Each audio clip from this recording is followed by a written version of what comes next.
Christy Fermin, todo lait at pang-body shame ang ginawa kay Catherine Bernardo. Tinawag nila siyang dry, manang, flat, walang dibdib at walang dating. Yan ang mga binitawang salita ng kampo ni Christy Fermin. Halina't panoorin natin ang buong detalye.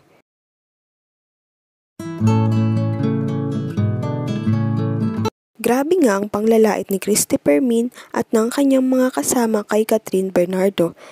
Ito ay mapapanood sa kanyang bagong vlog.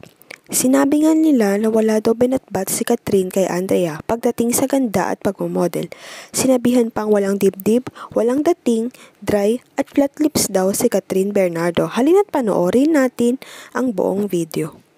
Tapos si Catherine naman flat, yung nakalagay doon, flat. Ano ang Si Catherine naman daw yung flat yung lips niyang gano'n. Tapos lalo na doon sa skin, pinag-anuan nila sa skin na dry daw si Catherine. Tapos yung skin daw na umabot na gano'n. Nagiging personalan na eh. Pero postura, talagang may ilalaban yung Andrea. Ay, oo. Wala talagang binatbat si Catherine. Tanggapin natin ang katotohanan. Oo, tama.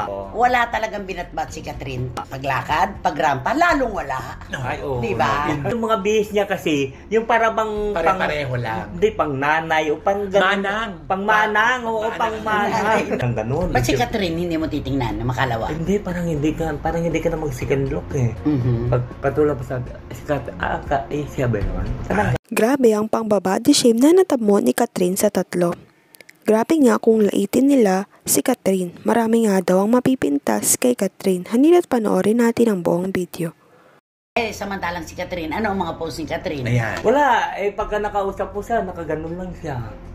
Wala mo lang siyang reaction, no? Hindi ka po talunan. Kung pintas at pintas ang paiiralin, maraming pwedeng ibato kay Catherine at ginagawa naman talaga ng mga nagtatanggol kay Blight. Ay, oo.